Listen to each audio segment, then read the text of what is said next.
Welcome to the Vlogging Pod. Tonight we are joined by Nisa Sameen, and I'm sure I just didn't do that name justice, but it is a beautiful name when she pronounces it.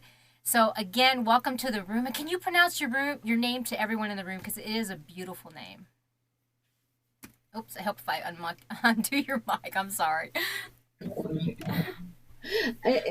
Thank you. And the name is Naseha. Naseha. Naseha. It is beautiful. I just suck. No, it's a little difficult.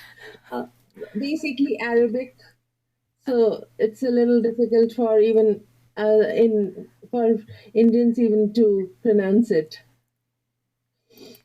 Well, it is a beautiful name. I'm going to jump right in because there's a lot to know about you. One biggest thing is I want the room to know is that you are a data scientist changed writer. Well, data scientist jumping into writer. That should be a more of a term or phrase there. So, any ideas you want to tell us about how exactly that happened for you? Uh, uh, I have always been interested in writing, and I have been always writing, but I guess I never had the confidence of going out and saying, yeah, I like writing and this is my work. Can somebody see it and let's go for it? But if you really like telling stories, creating the world, then you'll really do good in data science, because in data science, actually, you do the same thing. You look at the world, you create a sample size. From that sample size, you create a meaningful outcome, and then it's again very close to creating story from all the numbers and the indications that are there. That's impressive. You obviously don't know my mindset because I suck with numbers, but I am very much impressed. Thank you. My privilege, my pleasure. You have to ignore me. Sometimes I mean to say one word and I get a little tongue tied. This is why I write my questions down. So, if I were to ask you what period dramas and complex characters mean to you, what would be your answer in a body of work of yours? Uh, for me, Mm-hmm. characters must be complex, because that is what will hold me as a reader. Okay. I don't really like a character that's just plain black or white, or for that matter, has just one shade of gray. So the character should evolve with the storyline, and the it should fit in to the complexities of the stories. So if it is like basically, I like writing about old time. I mean, 50th century AD, or Uh huh. medieval times. So that has its own charm. That era has its own romance, and the life was. It might look very simple today, but there was a lot of complexity in that life. The life was not as easy as it seems. So things that we take for granted, like electricity and internet, it was not there. Even a letter to a neighboring state would take months to reach. So life was simple but very difficult, and that brings a level of complexities in the characters too. The way they thought, the way their life revolved around few disciplines or few rules that they made to make the society uh, livable or workable as per their terms. So, uh, while reading or writing, all these need to be taken into account for. And Sorry, I didn't mean to do that. I thought you were done and I was gonna I was gonna add to that. Go ahead, please continue. So the character should evolve or devolve right from page one to the last page. Nice. The reason I ask is because of your book Heir. I heard in a commentary on that it was very in complex characters and was in period frame. So, with the mention of Heir, let's talk about the creation of the book and how it came to light for you. So the the basic theme was very simple for Air, but it was a simple story of a princess who was just 16, and she was supposed to marry a man who was 60 years old just because two kingdoms needed an heir. And it was a conflict for this girl who between her dreams and her desire for a life full with love, passion. And then there goes this gentleman comes up who is a little, I mean, older than her father. He marries her and then tells her, listen, I don't love you. I only love my first wife, and you are just an heir. I just married you because I need an heir to the kingdom. And this is the story of this girl who was a very naive princess. And then how she becomes the queen that she never thought that she would be. The conspiracies of Jodhpur and how she fits into that. She learns and unlearns a lot of things, and it's her journey from the him. I mean, she belonged to Garhpundir, which was situated in Himalayas, and from there she moves to Jodhgarh, which is in barren desert of Rajasthan, and it's just not the physical journey; it's the journey in her mind, in her the way she evolves, or as we say, becomes complex, devolves, and gets into uh, a different. I mean, she learns how to survive and play the games of politics. Ah. So, so that was the basic theme. Like she was a very naive girl with just one dream to marry a Prince Charming, and then here she is. She has to survive in this kingdom, and everybody is conspiring. The husband doesn't care for her. He just needs an heir. The queen, uh, the prime queen, is kind, but she has her own agenda, and there is very very bloody past of Jodhgarh, which is filled with blood feuds, a lot of murders and conspiracies happening, and this girl has to find a way to get all she wants, to satisfy her passion, to get a way to. She's a person who says, no, okay, fine, ethics are fine, but it's my life and I have only one life. If my husband doesn't love me, I need that love and passion in my life.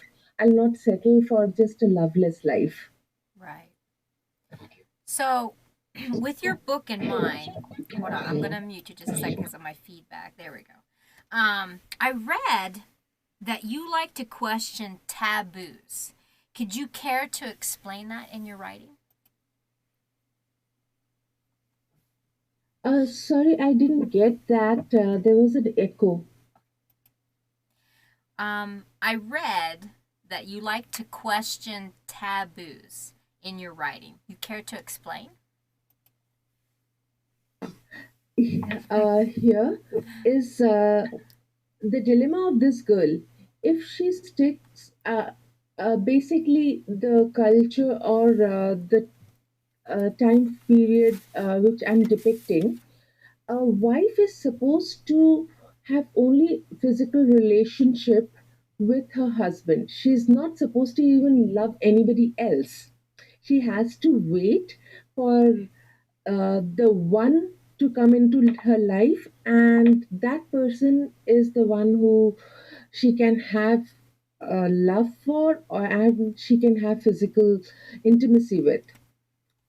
So, what happens if that person outright rejects the love? And I mean, is it fair for a woman to not seek physical intimacy if she's been rejected? And is it right for uh, the king to just marry a woman just because he needs an heir to the kingdom and not give her the love that she wants? I mean,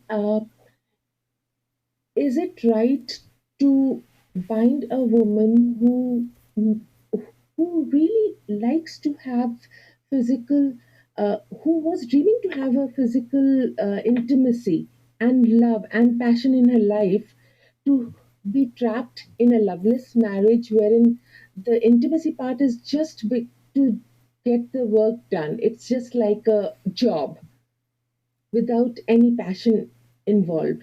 So basically, the characters are faced with this moral dilemma that, okay, the society says that I can't even think of another guy, forget about loving another person or being close to another person. But I'm not getting any sort of love in my life. Should I uh, get into an affair which is taboo by all sorts, and if somebody finds out, it is death penalty? Mm. So these are the questions that these characters face, and they keep on questioning the moral, the ethical, or the societal norms. That makes sense. I am going to ask you a question right off the tip of my tongue because I'm looking at your website on my other computer. Can you tell me what hashtag unapologetic me means? So I am told that I'm very, very uh, n- non-sensitive when it comes to politically being correct. So, I just speak my mind, and even this getting, I mean, people start their debut book with a very mushy rom-com. And I was like, no, it will not work for me because it doesn't move me. I mean, uh, maybe I'm a rebel. So, and this is way if I don't like certain things in society, say the evil that was there, Sati Pratha, in which a woman was burnt Oh, if the husband dies. oh, Yeah, and it happened till 1930s oh. in India. So you can imagine the society that we have read and seen a glimpse of it. Uh, you wouldn't even, I don't know how you can relate to it, but here, the moment a girl is born, parents start saving a lot of money, not for education, but to give her a heavy dowry so that she can marry off some rich guy. Mm, mm. So these are some things that, you I mean, it's not easy for me to digest. And I keep on questioning them, and I keep on voicing my opinion like, is the guy not, I mean, why is he looking for a big hefty dowry? Like, I can't 10 kg of gold, 20 kg of gold. This is just one part of it. Right. So, and I'm saying, hush, this is the way society works. I said, no, maybe, but if I don't like it, I'll say it. Well, I think it's spearheads like yourself that make a change. It's people standing up for what they believe in or disagree with that make changes. And I think your work says that too. I mean, you are very well received from what I've seen of your writing. Thank you. And maybe there's a lot of pent up anger or questions in all a lot of people who have seen these, and they also want to. They feel the same, but at times they can't say anything. So maybe that's the reason why air is so. It was received in such a nice way. Right. People could identify. So, with us talking about your work, are you able to share any details about perplexity? Yes, this is my latest book, recently published by Lab Academia, and uh, I'll not call it an anthology, but it is a story of a town or a city called Gurgaon or Gurugram currently. Now, the beauty of this city is that it's always on the move. Uh, Whatever happens, this city seldom stops. But this story is about 3 nights in this city, 3 nights in different decades, decades apart, wherein this city stopped, and there was, uh, I mean, a historical event that was happening around. But the events that happened in this particular night, for these characters, it overshadowed the monumental change that was happening all around in the country at that time. So, this story, this novel has three parts. First part is in lockdown in 2020, wherein suddenly the country went into the lockdown due to pandemic, Yes. and it's a story of one uh, apartment wherein because of some reason the water of that apartment is filled with drugs, and everybody's coming face to face with their demons, and the whole night goes in that way with this apartment people trying to make sense of what is actually that they are seeing. Is it real? Is it hallucination? What has happened? The second story is set in 1947 when India was getting the freedom. It was just during the partition time, wherein riots broke out, and um, a, a, a girl was traveling from one city to another. She gets she gets stuck in this place, and then she thinks, okay, I know somebody in this city. Maybe this night I will take a refuge there. But she had no idea that there was already a plan in place in Blossom Haveli for a murder to take place. So she unknowingly walks into Blossom Haveli, wherein Arin and Shreya and all are in a very difficult situation with complex murder being planned, and then I'll not go a little into detail because that's because we really don't know whether she purposefully walked into, or it was also a part of the plan that she has to walk into that Blossom Haveli. The third story is very close to my heart. It is during 1857. It is the time of Sipahi Mutiny, the first freedom fight uh, for India. And again, for the first time in Gurgaon, there was a flag march and night curfew imposed. And the character Meher, who was a freedom fighter running away from British East India Company soldiers, uh, gets into a haunted house, Khali Dera, just to say, just that now, okay, she wanted to spend the night there because the East India Company soldiers are hunting for her and she has to find a safe refuge. Oops, This sorry. place Hold on, sorry. was haunted. Sorry. I'm sorry. My timer went off. Hold on, let me pause for a second. There we go. Hold on. I'm sorry. My timer went off. We do about 20 minutes. Don't get me wrong. We can finish this a little bit.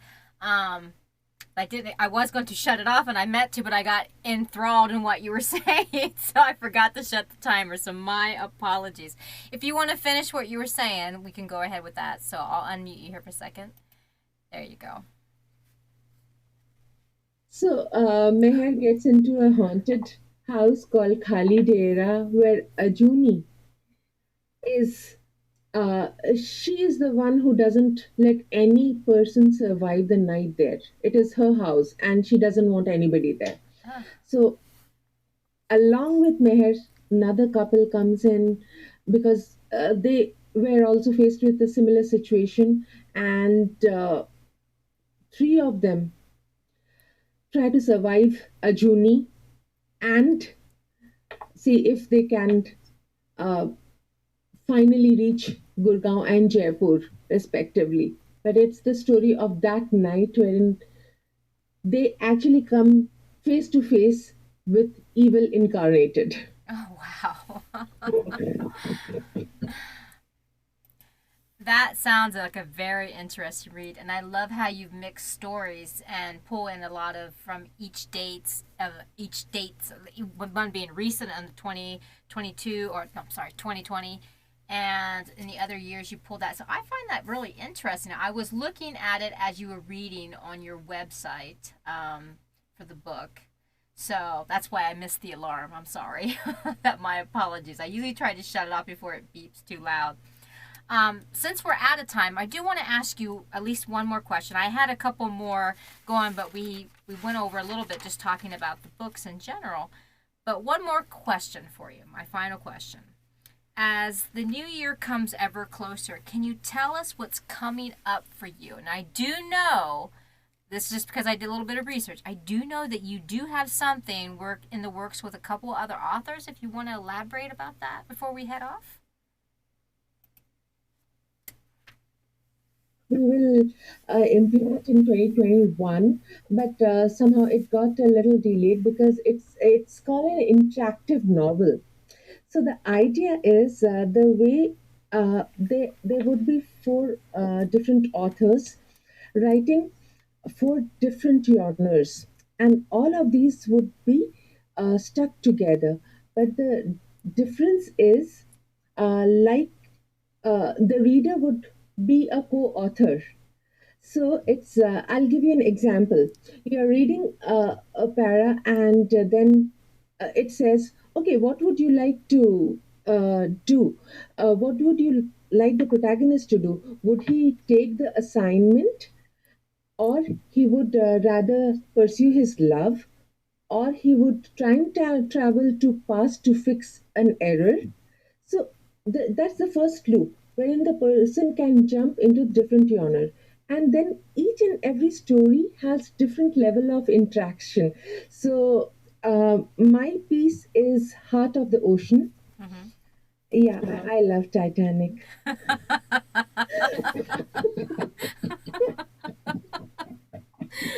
Oh my god, you are so entertaining. I could listen to you forever.